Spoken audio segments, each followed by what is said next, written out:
और 2 डायग्राम देखेंगे कॉन्वेक्स के। तो इन 6 और 2 डायग्राम्स का स्टोरी कैसा है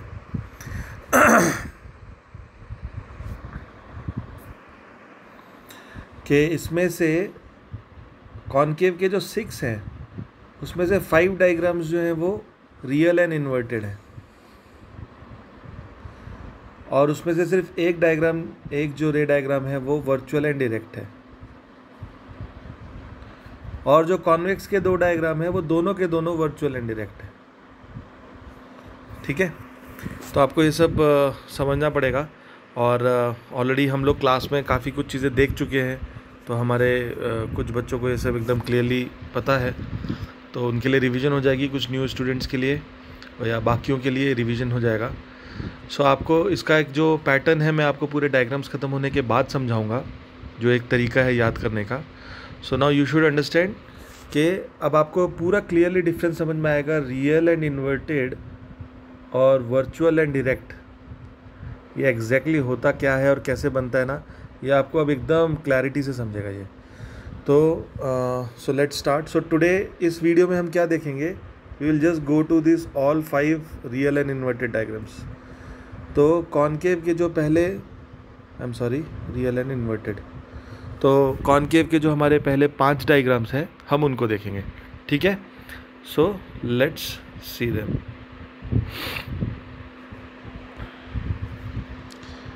ओके, तो ये है हमारा पहला डायग्राम। आपको शायद थोड़ा सा पेज को टर्न करना पड़ेगा या मोबाइल को थोड़ा सा टेढ़ा करके पकड़ के रखना पड़ेगा। ओके, तो अब यहाँ पे हमारी थ्योरी स्टार्ट हो रही है। देखिए, आपको याद होगा कि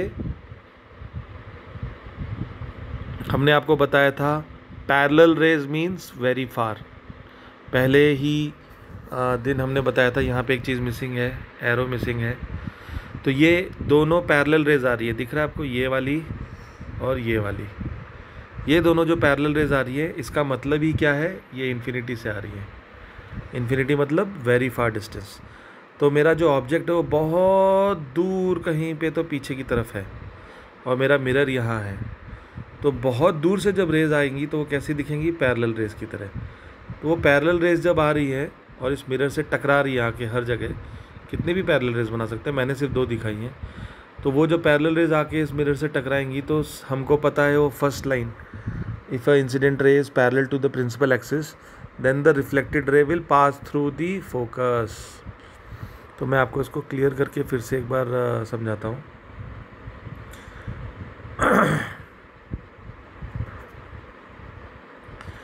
तो ये देखिए, अभी हम यहाँ पे जो हमारी 4 प्रिंसिपल रेज थी उनका यूज़ करेंगे अच्छे से। तो पहला जो था कि if the ray will be parallel to principal axis then after reflection it will pass through the focus. Similarly यहाँ से भी एक principal axis parallel to the principal axis incident ray will pass through the focus. अब ये दोनों कहाँ intersect हुई, इस पॉइंट पे। ये पॉइंट क्या है, फोकस।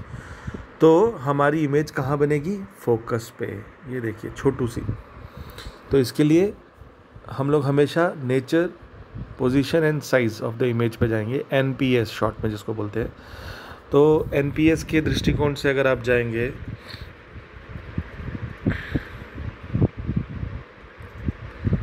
तो अभी हमारे पास केस 1 हमारे लिए क्या है, when the object is placed very far. जब बहुत दूर हमारा ऑब्जेक्ट है तब उस समय इमेज की क्या होगी, तो आपको याद रखना है N, P और S। नेचर क्या होगा, रियल एंड इन्वर्टेड। क्लियरली दिख रहा है, रेज टकरा रही है आपस में, तो रियल एंड इन्वर्टेड ही है ये इमेज। ओके, पोजीशन क्या है, एट F, ये भी क्लियरली दिख रहा है। F के ऊपर इमेज बन रही है। जो भी इमेज बहुत दूर से बनाई जाएगी जिस ऑब्जेक्ट की, वो आपको F पे दिखेगी। और साइज़ क्या है, हाईली डिमिनिश्ड, एकदम पिल्लू, छोटू सा। पॉइंट साइज़, जिसको हम दूसरी भाषा में बोलते हैं पॉइंट साइज़, एकदम पॉइंट साइज़ होगी। कोई चीज़ बहुत दूर खड़ी है तो उसका एकदम पॉइंट साइज़ इमेज दिखती है। तो ये हमारा NPS बन गया केस 1 के लिए। आई थिंक ये आपको शायद क्लियर हुआ होगा। सो मैं जस्ट स्क्रीन को रब कर देता हूँ।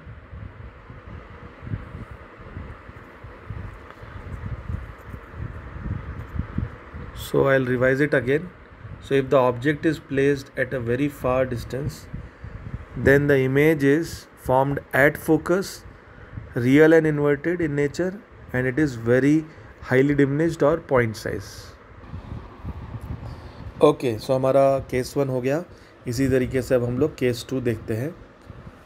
ओके, तो केस 2 में देखिए अब आप. केस 2 में हमारा ऑब्जेक्ट जो है वो वेरी फार नहीं है. वेरी फार मतलब बहुत दूर. अभी बहुत दूर नहीं है, थोड़ा सा आगे आ गया है. मिरर से दूर है पर बहुत दूर नहीं है. तो ये मेरा पॉइंट सी है, तो पॉइंट सी से काफ़ी पीछे है. So this is called as beyond C. तो वो मैं वही बोल रहा हूँ, लास्ट में जब आप इस चैप्टर के एंड में इसका टेबुलर फॉर्म देखेंगे या इसको रिवाइज करेंगे तो आपको और अच्छे से समझ में आएगा. पर तब तक के लिए आप इसको समझिए, this position is known as beyond C. तो जब ऑब्जेक्ट बियॉन्ड सी में, और आप ये नोट कर रहे होंगे कि ऑब्जेक्ट को हमेशा हम ए और बी से डिनोट कर रहे हैं और इमेज को ए डैश और बी डैश से. जहाँ पे भी इमेज बनेगी उसको ए डैश और बी डैश कर रहे हैं, बाकी जहाँ पे भी ऑब्जेक्ट है उसको ए और बी कर रहे हैं, है ना. तो और बाकी आप ये भी नोट कर रहे होंगे, मिरर की सारी चीज़ें हमें इंटैक्ट रखनी है. एम एन लिखा हुआ है, पी पॉइंट लिखा हुआ है, एफ पॉइंट लिखा हुआ है, सी पॉइंट लिखा हुआ है. इंसिडेंट रेज हैं तो इनसाइड आती हुई दिखनी चाहिए, आउटसाइड जा रही हैं तो रिफ्लेक्टेड रेज हैं. ए बी दिख रहा है, ए डैश बी डैश दिख रहा है, तो ये सारी चीज़ें दिखनी चाहिए. प्रिंसिपल एक्सिस आपको बना हुआ दिख रहा है, तो ये सारी चीज़ें आपको क्लियरली दिखनी चाहिए. ओके, तो अभी जब मेरा केस नंबर 2 आया, बियॉन्ड सी मतलब बहुत दूर नहीं है पर दूर है. सो बियॉन्ड सी में हम वही मेजर 4 प्रिंसिपल रेज में से कोई भी 2 लेंगे. तो पहली रे ली मैंने, a ray which is parallel to principal axis, it will pass through F. ये एफ से चली गई मेरी. और दूसरी कौन सी ली, a ray which passes through F, then the reflected ray will be parallel to principal axis. ठीक है, तो ये देखिए दोनों कहाँ टकराई हैं, इस पॉइंट पे.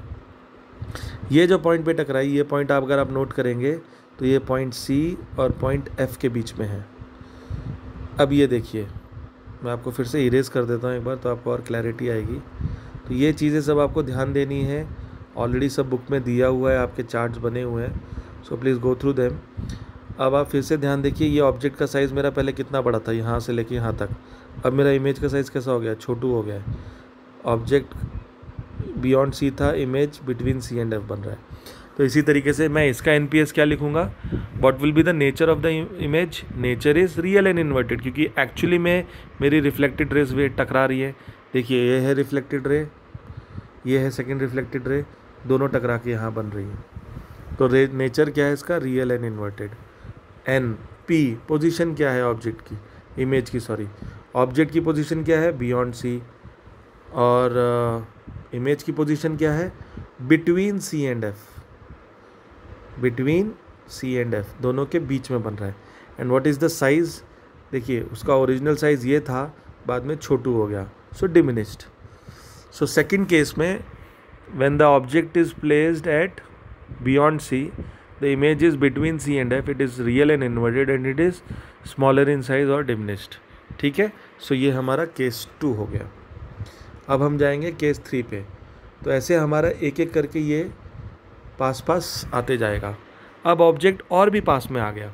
पहले एकदम वेरी फार था, फिर थोड़ा सा, पहले एकदम वेरी फार था, फिर वेरी फार से थोड़ा सा बियॉन्ड सी हुआ. अब हमारा ऑब्जेक्ट कहाँ आ गया, eight C.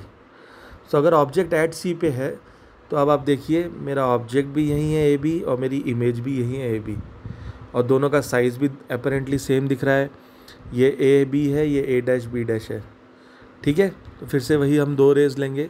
A ray parallel to principal axis will pass through the focus, और दूसरी रे कौन सी, the incident ray when passing through focus, then the reflected ray will be parallel to principal axis. तो दोनों कहाँ टकरा रही है, इस पॉइंट पे, एग्जैक्टली सी के नीचे. तो यही हमारा है थर्ड केस.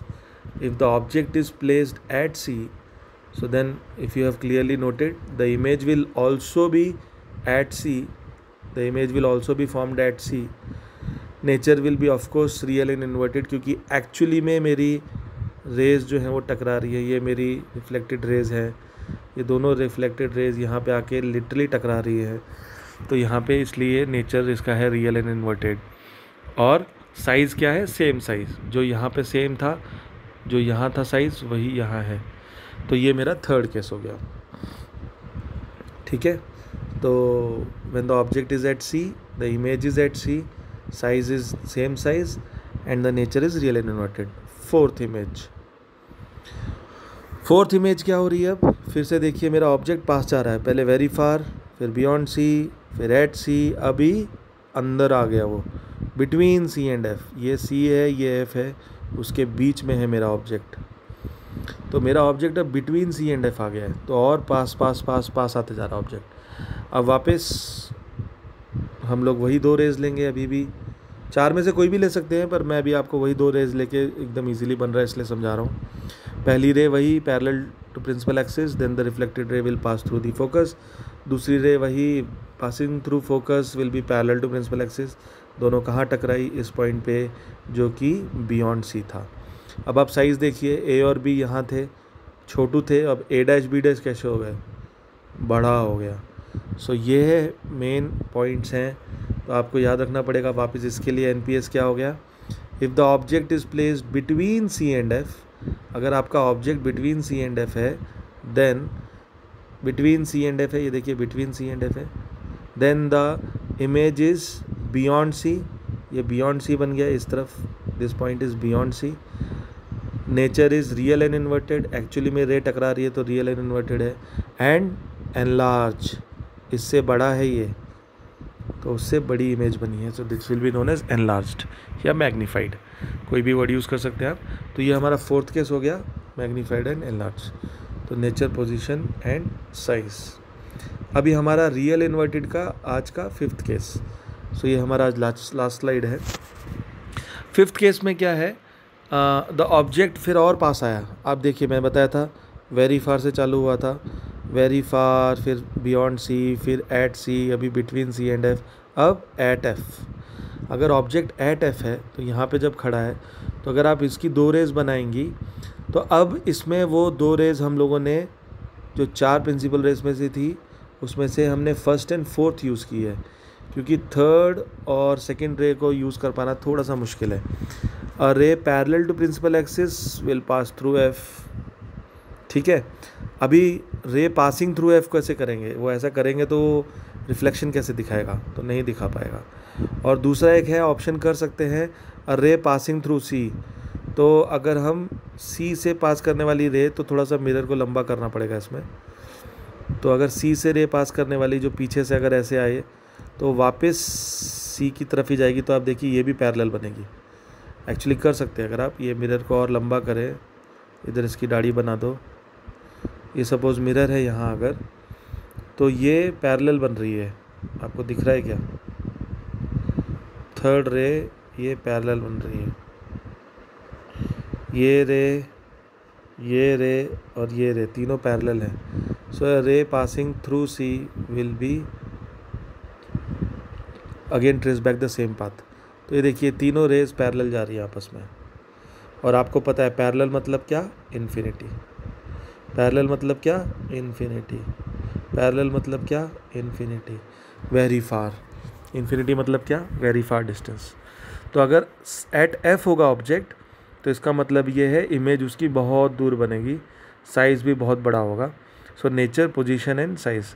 और नेचर क्या होगा? Real and inverted. ये आपको मैं पहले ही समझा चुका हूँ। ऐसा नहीं है कि ये पैरेलल ही हमेशा रहेगी, ये एक्चुअली कन्वर्जिंग रे है, आगे जाके कहीं ना कहीं मिलेगी, पर बहुत दूर जाके मिलेगी। इसलिए हम लोग बहुत दूर समय तक, जब तक ये चलती रहती है, तो इसको हम लोग कन्वर्जिंग रे ही है। ये एक्चुअली में this is a converging ray, ये कहीं ना कहीं आगे जाके मिलेगी, बट बिकॉज बहुत दूर जाके मिलेगी, इसके लिए हम इसको पैरेलल रेस की तरह दिखाते हैं। और साइज़ भी बड़ा हो जाएगा इसकी वजह से, और बहुत दूर भी मिलेगी। तो nature will be real and inverted, nature position will be very far, infinite distance, and size will be highly magnified या फिर बहुत बड़ा। तो ये 5 डायग्राम जो हैं, आप समझिए ये 5 डायग्राम रियल एंड इन्वर्टेड है।